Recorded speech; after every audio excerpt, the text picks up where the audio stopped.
Welcome back friends. हम लोग network fundamental या नेटवर्किंग फंडामेंटल के वीडियो रिकॉर्ड कर रहे थे। बीच में मुझे कुछ रीजन बस वीडियो को पॉज करना पड़ा, उसको मैं वापस से कंटिन्यू कर रहा हूँ।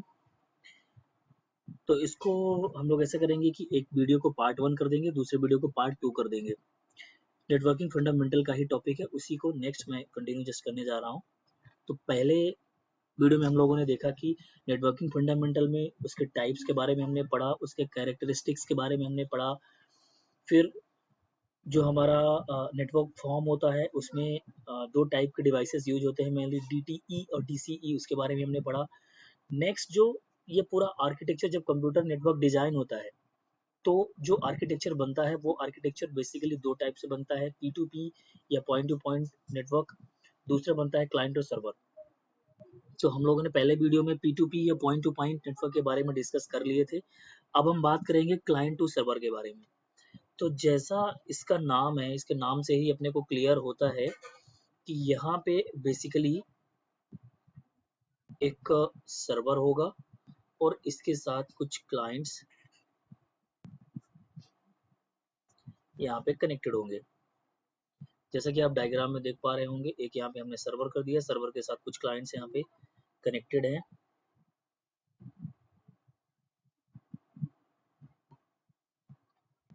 ठीक है, तो ये जो डायग्राम आप देख रहे हैं इसमें एक सेंट्रलाइज सर्वर है। इसको मैं ऊपर मेंशन कर देता हूँ कि ये सर्वर है और ये पूरे हमारे यहाँ से लेके यहाँ तक ये क्लाइंट्स यहाँ पे कनेक्टेड है। तो इस तरह जब भी कोई एक नेटवर्क फॉर्म होता है, डिजाइन होता है, जिसमें अपने को एक सेंट्रलाइज सर्वर मिलता है, उसके साथ कुछ क्लाइंट्स कनेक्टेड होते हैं थ्रू एनी मीडियम, वायर्ड और वायरलेस, और वो आपस में कम्युनिकेशन रखते हैं, डेटा शेयरिंग करते हैं। इस टाइप के आर्किटेक्चर को सर्वर क्लाइंट आर्किटेक्चर बोलते हैं। इसके दूसरे का एग्जांपल भी अपन समझ सकते हैं। इसके लिए मैंने एक डायग्राम को डाउनलोड किया हुआ है आपको एक्सप्लेन करने के लिए। जस्ट मैं देखता हूँ कहाँ पे है। जैसे मेरा ये एक क्लाइंट टू सर्वर का एक एग्जांपल होगा। यहाँ पे एक वेब सर्वर होस्टेड है, एक सर्वर के ऊपर एक वेब एप्लीकेशन होस्टेड है, और यहाँ पे HTTP या HTTPS ये 80 HTTP पोर्ट है। ज़्यादा सिक्योरिटी को इन्हांस करने के लिए मोस्टली HTTPS पोर्ट्स यूज होते हैं। बीच में इंटरनेट सर्विस प्रोवाइडर और यहाँ पे हमारे क्लाइंट्स बैठे हैं। तो ये क्लाइंट इस वेब एप्लीकेशन को एक्सेस करके अपना काम कर रहे हैं। तो इस तरह का जो नेटवर्क आर्किटेक्ट होता है उसको बोलते हैं क्लाइंट सर्वर नेटवर्किंग। ठीक है, इसी सीरीज में हम लोग थोड़ा सा आगे बढ़ते हैं और समझते हैं कि जब भी हमारा इस तरह की नेटवर्किंग डिजाइन होती है, जब भी हमारे कंप्यूटर का फिजिकली अरेंजमेंट होता है। सबसे पहले स्टार्टिंग से मैं बताऊं कि जैसा हम लोगों ने देखा कि जब नेटवर्क का टाइप्स हम लोग पढ़ रहे थे, वहां पे हम लोगों ने पढ़ा कि पैन, लैन, वैन और मैन, इस टाइप के जब नेटवर्क आर्किटेक्चर होते हैं, डिजाइन होते हैं, तो इनका जो फिजिकली अरेंजमेंट होता है, क्लाइंट्स कैसे आपस में एक दूसरे से कनेक्टेड हैं, कोई सेंट्रलाइज डिवाइस यूज हो रही है या नहीं यूज हो रही है, इसको समझने के लिए एक टर्म्स आता है जिसको बोलते हैं टोपोलॉजी। कंप्लीट इसका नाम देना चाहिए नेटवर्क टोपोलॉजी।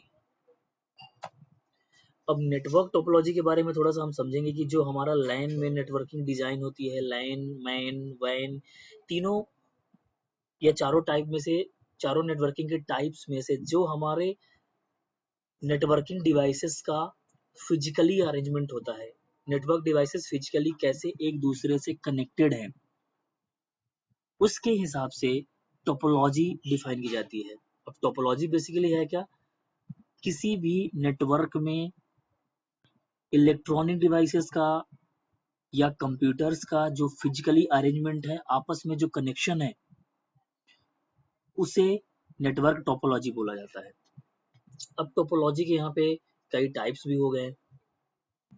इसके टाइप्स के बारे में हम लोग यहाँ पे थोड़ा सा देखेंगे। तो सबसे पहला जो टाइप है इसको बोलते हैं बस टोपोलॉजी। ठीक है। बस टोपोलॉजी में क्या होता है, इसको थोड़ा सा समझते हैं। एक सिंगल सी इस टाइप का, जैसा इसका नाम है वैसे ही इसका आर्किटेक्चर भी है। बस टोपोलॉजी में होगा क्या, बेसिकली एक पाथ डिफाइन कर दिया जाएगा, इस पाथ से मल्टीपल कंप्यूटर्स इस टाइप से आपस में कनेक्टेड होंगे। यहाँ पे सपोज ये कुछ नोड्स आ गए जो कि इस बस से आपस में कनेक्टेड है। हालांकि अब ये टोपोलॉजी करंटली यूज नहीं होती है, ये टोपोलॉजी पहले यूज होती थी, बट फंडामेंटल में अभी भी ये सब टोपोलॉजी इंक्लूडेड है, इसलिए हम लोग थोड़ा सा थ्योरेटिकल पार्ट इनका देख लेते हैं। तो बीच में एक ऐसे बस या एक पाथवे या एक वायर्ड कोई मीडियम डाल दिया गया, जिसमें से ये कंप्यूटर्स कनेक्ट हो गए और आपस में डेटा शेयरिंग कर रहे हैं। इसका सबसे बड़ा डिसएडवांटेज ये था कि ये यूनिडायरेक्शनल कम्युनिकेशन करता था। यूनिडायरेक्शनल कम्युनिकेशन का मतलब ये होता है, यदि कम्युनिकेशन मेरा इस वे में जा रहा है सॉरी, यदि मेरा कम्युनिकेशन इस तरफ हो रहा है, लेफ्ट से राइट डायरेक्शन में हो रहा है, तो राइट से लेफ्ट डायरेक्शन में एट अ टाइम नहीं होगा। मीन्स इसको मैं बताना चाहता हूँ, इसको अपन ऐसे समझ लेते हैं कि यहाँ पे कंप्यूटर ए है और यहाँ पे कंप्यूटर बी है। यदि computer A at a time computer B को कोई इंफॉर्मेशन इस तरफ से पास करके यहाँ भेज रहा है, यहाँ से कोई इंफॉर्मेशन ऐसे कंप्यूटर ए से यहाँ आ रही है, फिर यहाँ से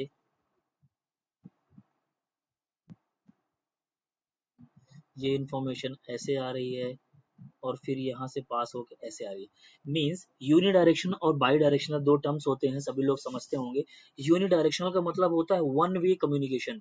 यदि कंप्यूटर ए कोई इंफॉर्मेशन कंप्यूटर बी को पास कर रहा है, तो सेम टाइम पे कोई दूसरा कंप्यूटर इस बस के थ्रू, सपोज यहाँ पे कंप्यूटर सी है और यहाँ पे कंप्यूटर डी है, तो कंप्यूटर सी कंप्यूटर डी को कोई भी इंफॉर्मेशन इस बस के थ्रू इधर पास नहीं कर पाएगा। ये सबसे बड़ा इसका डिसएडवांटेज था।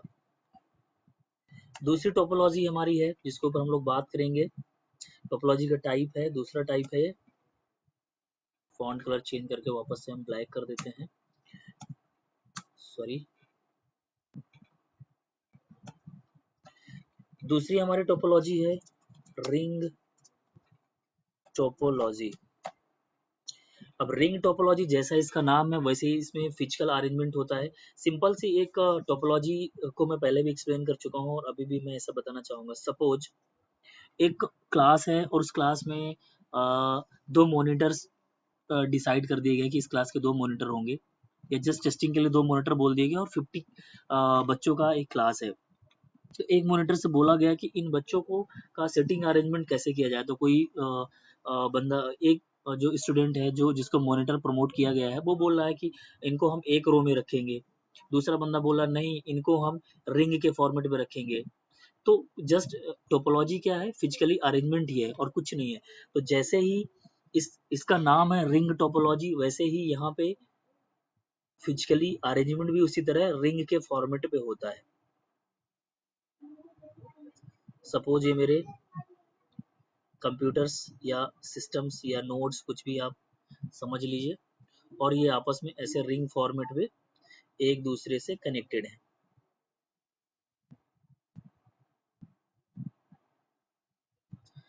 और कनेक्शन जब स्टेबल है तो जाहिर सी बात है आपस में कम्युनिकेशन इनका हो रहा होगा, आपस में डेटा शेयरिंग ये लोग कर पा रहे होंगे। तो यहाँ पे हम देख रहे हैं कि सारे कंप्यूटर्स एक दूसरे से रिंग फॉर्मेट में एक सिंगल रिंग के थ्रू, एक सिंगल केबल के थ्रू आपस में कनेक्टेड हैं और अपना कम्युनिकेशन स्टेबल करके रखे हैं और अपना डेटा शेयरिंग कर रहे हैं। इसका सबसे बड़ा डिसएडवांटेज ये है, सपोज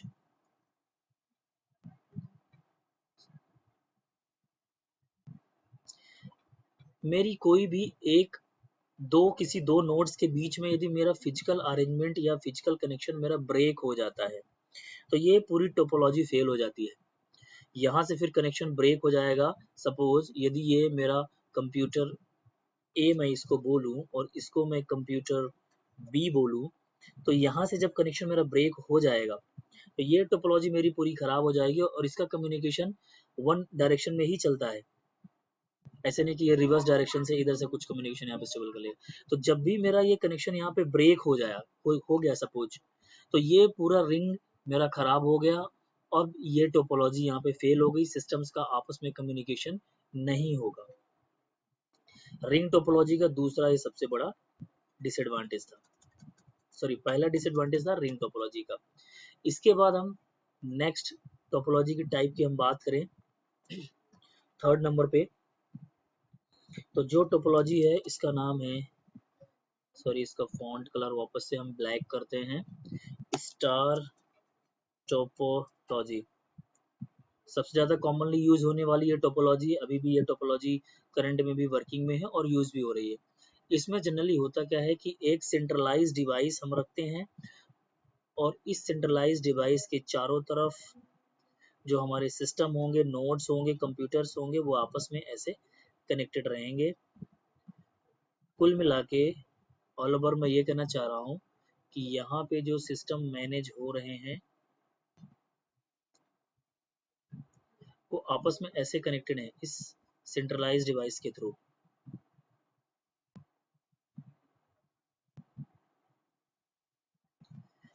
अब यहाँ पे सेंट्रलाइज डिवाइस आपका स्विच हो सकता है, हब हो सकता है, मैनेज्ड या अनमैनेज्ड कोई किसी भी टाइप का स्विच हब हो सकता है।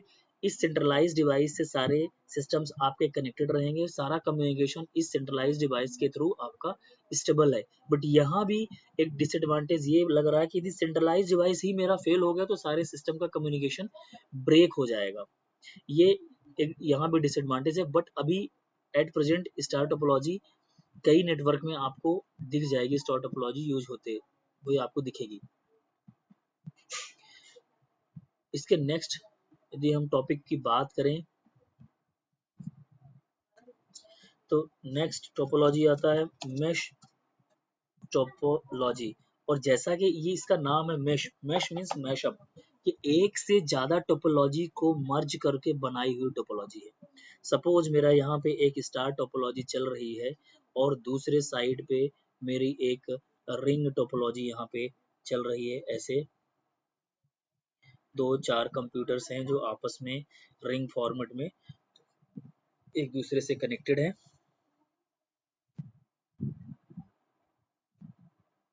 ये हमने आपस में इनके कनेक्शन डाल दिया। अब इन दोनों टोपोलॉजीज को आपस में कनेक्शन देने की एक के लिए कोई एक सेंट्रलाइज हमने यहाँ पे डिवाइस डाल दी और ये एक लाइन का कनेक्शन इधर पे दे दिया और इसका कनेक्शन हमने यहाँ पे कर दिया। तो यहाँ पे मेरा एक तरफ रिंग टोपोलॉजी चल रही है और एक तरफ मेरा स्टार टोपोलॉजी चल रही। तो यहाँ पे दो हमने डिवाइसेस रखे जिनका आपस में कनेक्शन डाल दिया। इस डिवाइस से मेरा ये रिंग में कनेक्शन आ रहा है तो इसका कम्युनिकेशन इसके साथ स्टेबल होकर रखा है। यहाँ पे ये जितने यूजर्स हैं आपस में अपना कम्युनिकेशन कर रहे हैं और यहाँ पे जो यूजर है ये अपना आपस में यहाँ कम्युनिकेशन कर रहे हैं और एक डिवाइस के थ्रू ये दोनों नेटवर्क आपस में कम्युनिकेशन कर पा रहे हैं, एक दूसरे से बात कर रहे हैं और अपना डेटा शेयर कर पा रहे हैं। तो ये हो गया मेरा नेटवर्क टोपोलॉजी। इसी में हम लोग आगे बढ़ते हैं और एक अच्छे टॉपिक के बारे में बात करेंगे। काफ़ी इम्पोर्टेंट टॉपिक है, काफ़ी सारे लोगों ने इस टॉपिक के बारे में सुना भी होगा और काफ़ी कुछ जानते भी होंगे या नहीं जानते होंगे। तो आइए इसको डिस्कस कर लेते हैं कि ये बेसिकली टॉपिक हमारा है क्या। इस पेज को थोड़ा सा क्लीन करते हैं। मैं जिस टॉपिक की बात कर रहा हूँ ये टॉपिक है मेरा OSI रेफरेंस मॉडल।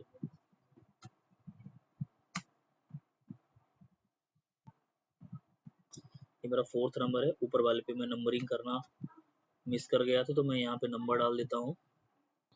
ये मेरा 3rd नंबर टॉपिक हो गया और ये मेरा 4th नंबर। फर्स्ट नंबर पे हमने नेटवर्किंग के बारे में समझा, सेकंड नंबर पे उसके कैरेक्टरिस्टिक्स के बारे में देखा, फिर DTE और DCE के बारे में देखा, हमने नेटवर्क आर्किटेक्चर देखा, फिर उसके टाइप्स देखे और अब चौथे नंबर पे हम देख रहे हैं OSI रेफरेंस मॉडल।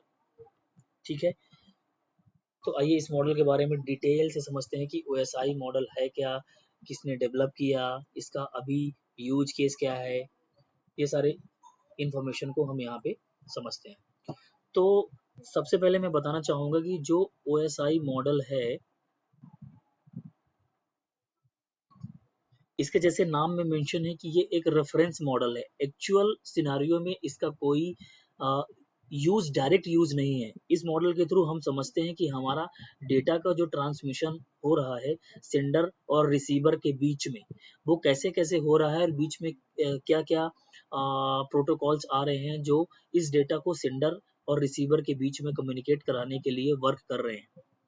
तो ये एक रेफरेंस मॉडल हो गया जिसको ISO ने, इंटरनेशनल स्टैंडर्ड ऑर्गेनाइजेशन ने, इंटरनेशनल स्टैंडर्ड ऑर्गेनाइजेशन ने डेवलप किया था इन 1984 में इसको डेवलप किया था। तो ये एक रेफरेंस मॉडल है जिसको इंटरनेशनल स्टैंडर्ड ऑर्गेनाइजेशन ने 1984 में डेवलप किया, जो ऑफिशियली यूज में आया वो 1984 में आया। अब हम आगे बात करेंगे कि ये एक्चुअली रेफरेंस मॉडल बताता क्या है, रेफरेंस मॉडल है क्या है एग्जैक्टली तो इसको समझते हैं हम लोग थोड़ा सा इधर, मुझे लग रहा है ज़्यादा सही स्पेस है, तो यहाँ से समझना शुरू करते हैं। ये मॉडल एक्चुअली बेसिकली 7 लेयर्स में काम करता है।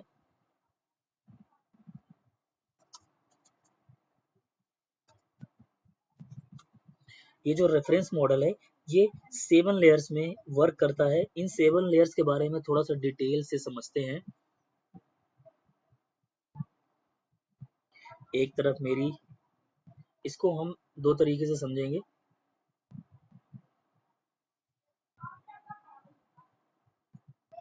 सॉरी, यहाँ पे पहले, ठीक है, यहाँ पे 7 लेयर्स को हम लोग पहले कंप्लीट उसको लिख लेते हैं, फिर उसके बारे में 1 to 1 एक एक लेयर के बारे में समझते हैं कि कौन सी लेयर का क्या वर्क है और क्या एग्जैक्टली काम हो रहा है। तो यहाँ पे सबसे पहली लेयर जो आती है वो है एप्लीकेशन लेयर। देन अब इसको हम ये कैसे बोल रहे हैं कि मेरी फर्स्ट लेयर ये है, सेकंड लेयर है, अभी जस्ट बात करते हैं। प्रेजेंटेशन लेयर, ऊपर मैं लेयर डालना भूल गया। Application layer, presentation layer, third number पे आता है सेशन लेयर, देन आता है फोर्थ नंबर पे ट्रांसपोर्ट लेयर, फिफ्थ नंबर पे आता है नेटवर्क लेयर, 6 नंबर पे है data link layer, 7th number पे है फिजिकल लेयर। थोड़ा सा सभी लेयर्स के बीच में मैं गैप दे देता हूँ क्योंकि यहाँ पे हम लोग कुछ कुछ समझेंगे सभी लेयर्स में कि किसमें क्या चल रहा है। थोड़ा स्पेस दे देते हैं।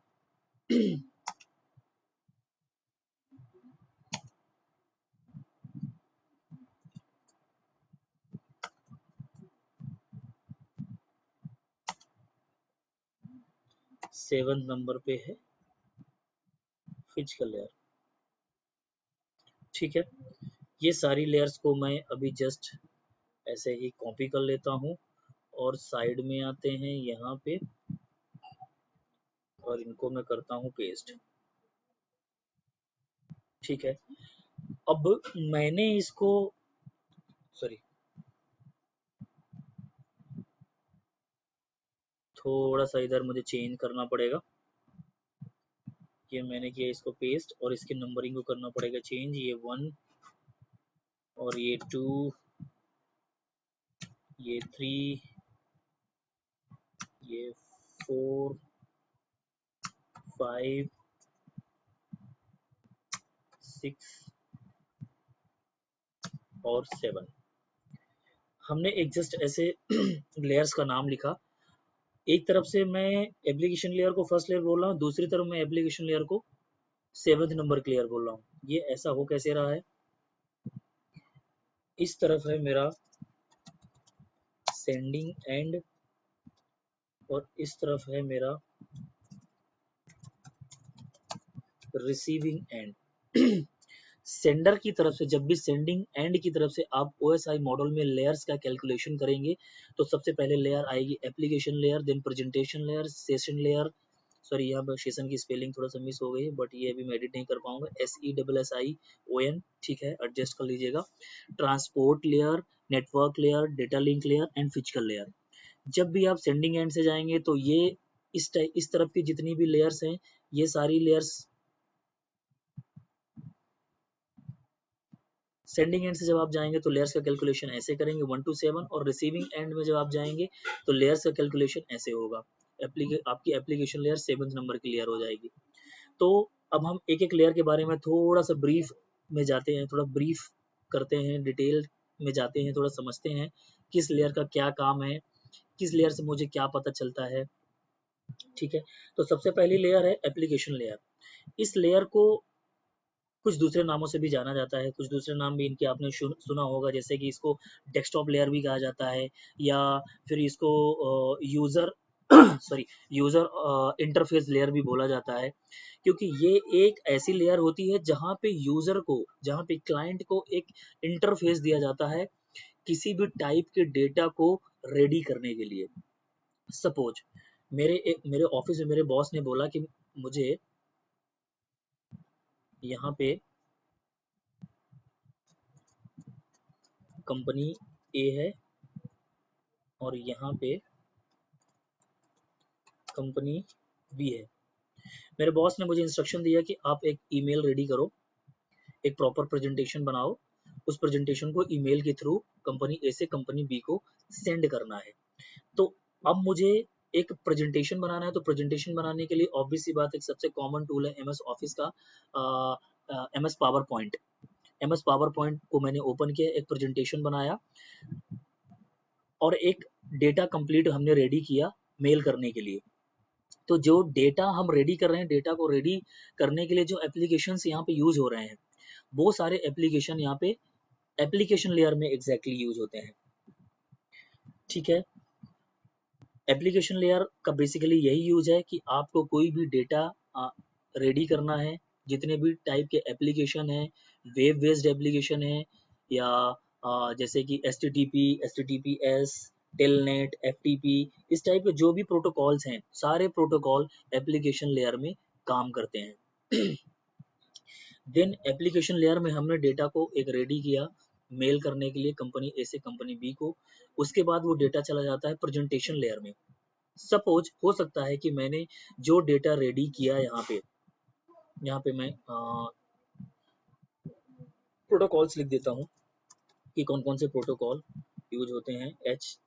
HTTP, HTTPS, FTP, telnet, SSH, ETC, इस टाइप के जो भी प्रोटोकॉल्स हैं या जितनी भी एप्लीकेशंस हैं जो यूजर के लिए एक इंटरफेस देती हैं। User interface in the sense कि ऐसा प्लेटफॉर्म जहाँ पे आप अपना डेटा रेडी कर सकते हैं। जो भी ऐसा प्लेटफॉर्म, जहाँ भी ऐसा कोई एप्लीकेशन मिल रहा है, ऐसा कोई प्लेटफॉर्म मिल रहा है जहाँ पे बैठ के आप अपने डेटा को रेडी कर सकते हैं, उसको वो एप्लीकेशन लेयर में यूज हो रही है। ठीक है, अब हमारा डेटा रेडी होके प्रेजेंटेशन लेयर की ओर जाता है। प्रेजेंटेशन लेयर में क्या होता है, सपोज जो मेरा डेटा हमने यहाँ पर रेडी किया वो इंग्लिश लैंग्वेज में, या सपोज हमने अपनी लोकल लैंग्वेज में बना दिया, या हिंदी लैंग्वेज में बना दिया, या किसी दूसरी ऐसी लैंग्वेज में हमने डेटा को रेडी कर दिया, जिस डेटा को कंपनी बी के एम्प्लॉय या कंपनी बी के ऑनर या जो भी यहाँ पे लोग बैठे हैं वो उसको नहीं समझते हैं।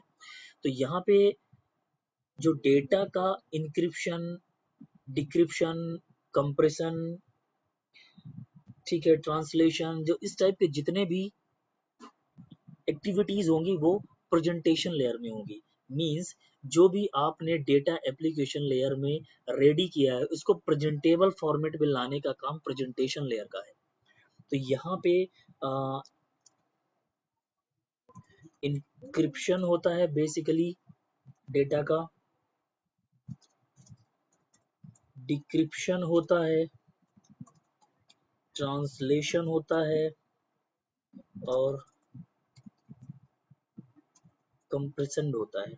जितनी भी इस टाइप की एक्टिविटी होती हैं वो प्रेजेंटेशन लेयर में होती हैं, और जो डेटा का फॉर्मेट रहता है ये डेटा फॉर्मेट में ही रहता है। एक चीज़ और बताता चलूँ, डेटा यहाँ पे लेयर बाई लेयर आपके अलग अलग फॉर्मेट्स में कन्वर्ट होगा।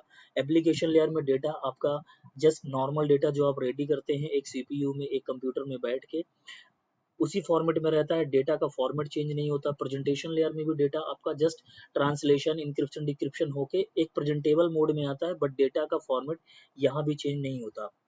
इसके बाद वो डेटा चला जाता है सेशन लेयर में। अब सेशन लेयर का क्या काम होता है?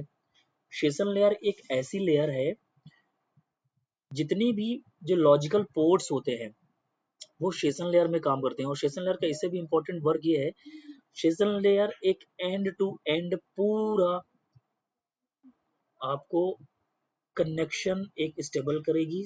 सपोज सेंडिंग एंड से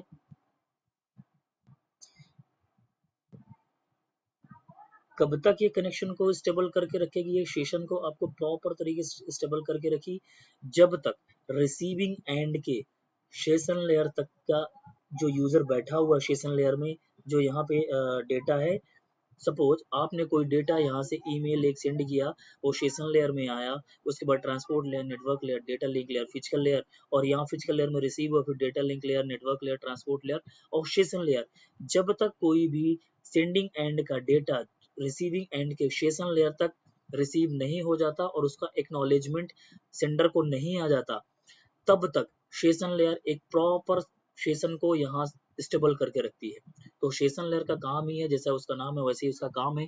सेशन लेयर एक प्रॉपर सेशन स्टेबल करके रखती है सेंडिंग एंड से रिसीविंग एंड के सेशन लेयर तक, जब तक आपका डेटा रीच नहीं कर जाता। दूसरी सबसे इंपॉर्टेंट चीज,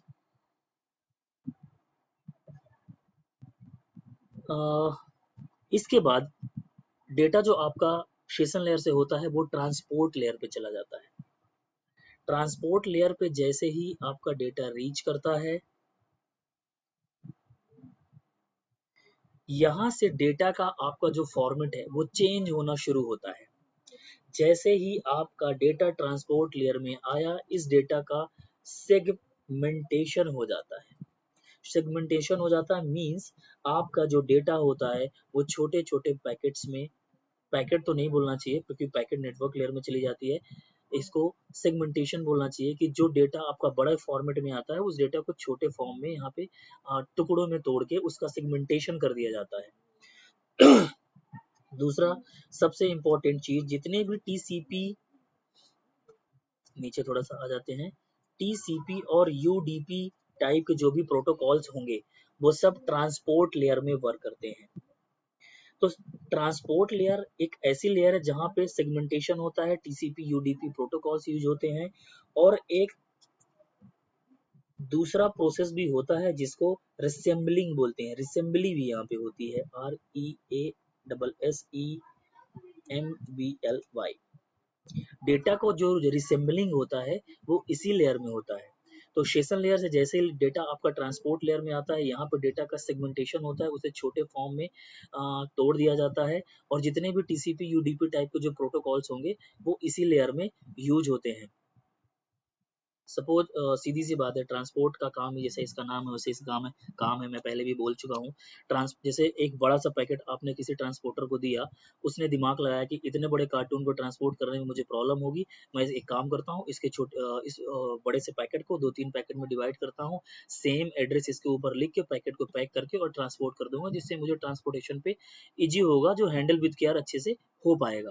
तो सेम चीज यहाँ पे हो रही है, जो भी डेटा आपका ट्रांसपोर्ट लेयर पे आता है उसका सेगमेंटेशन होता है, उसके छोटे छोटे टुकड़ों में डिवाइड किया जाता है। इसके बाद आपका डेटा चला जाता है नेटवर्क लेयर में। जैसे ही आपका डेटा नेटवर्क लेयर में आता है, डेटा का जो कन्वर्जन है वो डेटा आपका यहाँ पे पैकेट फॉर्म में कन्वर्ट हो जाता है। डेटा जैसे ही आपका नेटवर्क लेयर में रीच करेगा, डेटा सेगमेंटेशन से पैकेट फॉर्मेट पे कन्वर्ट हो जाएगा, और जितनी भी लेयर 3 डिवाइसेस हैं, एक चीज और मैं बता दूं, लेयर 3 डिवाइसेस मींस ऐसी डिवाइसेस जिनमें राउटिंग करने की कैपेबिलिटीज होती है, ऐसी डिवाइसेस जो दो डिफरेंट नेटवर्क को आपस में कम्युनिकेट करा सकती हैं, सॉरी, दो डिफरेंट नेटवर्क को आपस में ट्रांसलेट करके उसका कम्युनिकेशन स्टेबल कर सकती हैं। ऐसे डिवाइसेस को लेयर 3 डिवाइसेस कहते हैं। जितनी भी लेयर 3 डिवाइसेस होती हैं राउटिंग, या आप इसको ऐसा भी समझ सकते हैं कि जो राउटिंग डिवाइसेस होती हैं वो नेटवर्क लेयर में काम करती हैं। जैसे ही डेटा आपका नेटवर्क लेयर में एंटर होता है तो वो पैकेट फॉर्मेट में कन्वर्ट हो जाता है और यहाँ पे आईपी एड्रेस, कंट्रोल जेड करते हैं, थोड़ा सा इसको दूर से लिखते हैं। डेटा आपका पैकेट फॉर्मेट पे कन्वर्ट हो जाएगा। देन लेयर 3 डिवाइसेस, जिनको हम राउटिंग डिवाइसेस भी बोलते हैं, वो इसी लेयर में काम करती हैं। दूसरी इंपॉर्टेंट चीज,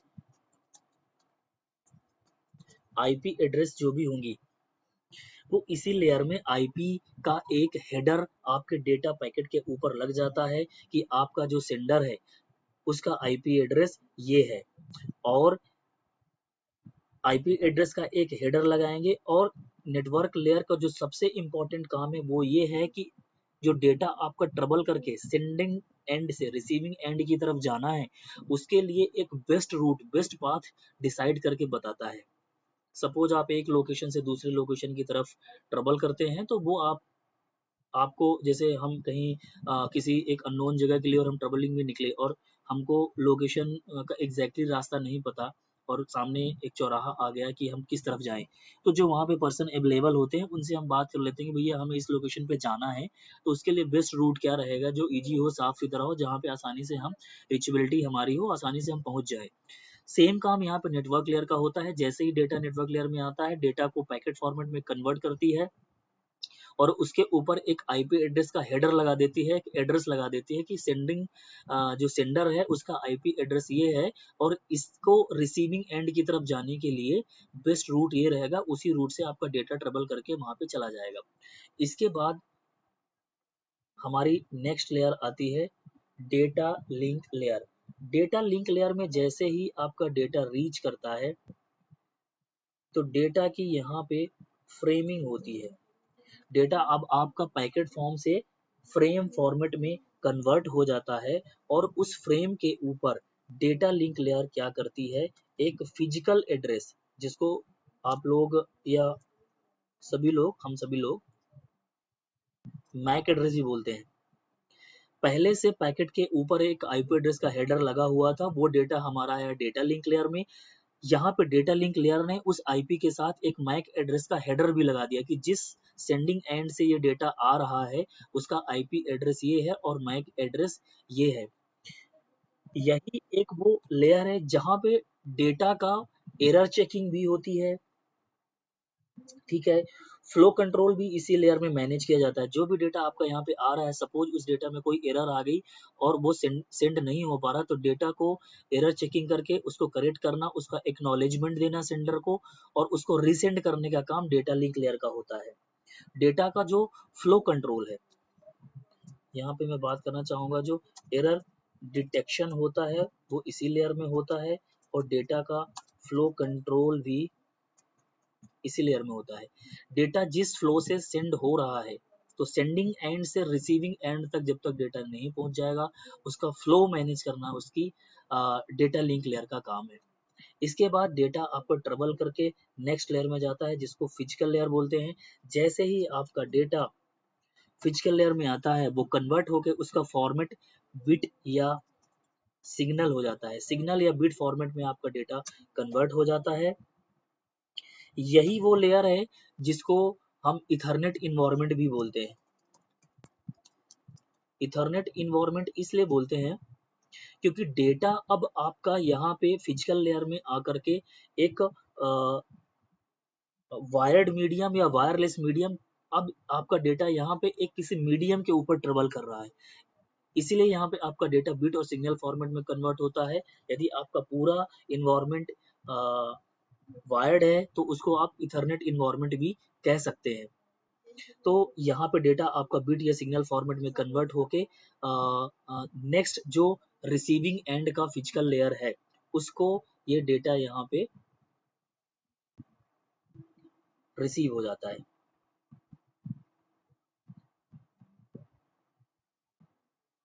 ये आपका डेटा रिसीविंग एंड के फिजिकल लेयर के पास गया डेटा लिंक, उसके बाद ये डेटा लिंक लेयर के पास जाएगा, वापस से यहाँ पे सेम प्रोसेस होगी, एयर चेकिंग, फ्लो कंट्रोल, ये सारी चीजें। अब जब नेटवर्क लेयर में आएगा तो हाँ वो चेक करेगा कि भैया सेंडिंग एंड से जो आईपी एड्रेस और मैक एड्रेस ये आ रहा था और रिसीविंग एंड की तरफ उसने जो भेजा था, अब मेरा मैक एड्रेस ये है और मेरा रिसीविंग एंड का आईपी एड्रेस ये है, ये सारी चीजें प्रॉपर मैच कर रही हैं। अब इसको नेक्स्ट नेक्स्ट लेयर में भेज देगा, ट्रांसपोर्ट लेयर में। ट्रांसपोर्ट लेयर में रिसीविंग एंड में क्या होगा, जो यहाँ पे सेगमेंटेशन हो रहा था उसी डेटा को ये यहाँ पे रिसेंबलिंग कर देगा। जो डेटा मेरा सेगमेंट फॉर्मेट में कन्वर्ट हुआ था, छोटे छोटे टुकड़ों में कन्वर्ट हुआ था, उसको वापस से ये ऐड करके उसको बड़े पैकेट में बना देगा और उसको भेज देगा सेशन लेयर के पास। सेशन लेयर क्या करेगी कि जो अभी सेशन मेरा सेंडिंग एंड से रिसीविंग एंड तक ये पूरा स्टेबल होकर रखा है, उसको जैसे ही रिसीविंग एंड की तरफ डेटा रिसीव होगा, वो तुरंत एक एक्नॉलेजमेंट सेशन लेयर को भेज देगा कि ये डेटा मुझे रिसीव हो चुका है। अब यहाँ से सेशन लेयर का काम हो जाता है खत्म। उसके बाद डेटा वापस प्रेजेंटेशन लेयर में आता है। यदि डेटा का इंक्रिप्शन या डिक्रिप्शन कुछ रिक्वायर्ड है तो यहाँ पे ट्रांसलेशन वगैरह ये सब होके और वो डेटा एप्लीकेशन लेयर में चला जाएगा, जहाँ पे यूजर बी कंपनी बी के यूजर बैठे हुए हैं जिन्हें वो डेटा रिसीव हो जाएगा और उसे वो रीड कर पाएंगे। तो ये एक कंप्लीट जो रेफरेंस मॉडल है, ओएसआई का एक रेफरेंस मॉडल है जो बेसिकली हमें ये बताता है कि सेंडिंग एंड से रिसीविंग एंड के बीच में डेटा का कम्युनिकेशन कैसे होता है, डेटा का ट्रांसमिशन कैसे होता है, बीच में क्या क्या प्रोसेसेस होती हैं, कौन से लेयर के ऊपर क्या प्रोसेस होती है, कौन से प्रोटोकॉल काम करते हैं, ये समझने के लिए ये पूरा रेफरेंस मॉडल कंप्लीट किया गया है। ठीक है दोस्तों, आई होप आपको ये रेफरेंस ओएसआई का रेफरेंस मॉडल क्लियरली समझ में आया होगा। क्योंकि मेरी कोशिश यही रही है कि मैं इसको इजी वे पे एकदम बता पाऊँ कि कौन से लेयर का क्या यूज़ है, कौन सा प्रोटोकॉल यूज होता है, किसका एक्चुअल में क्या वर्क है। तो गाइज इसी उम्मीद के साथ हम लोग इस लेक्चर को यहीं पे फिनिश करते हैं और मिलते हैं अपने नेक्स्ट नेक्स्ट लेक्चर में। Thank you for watching.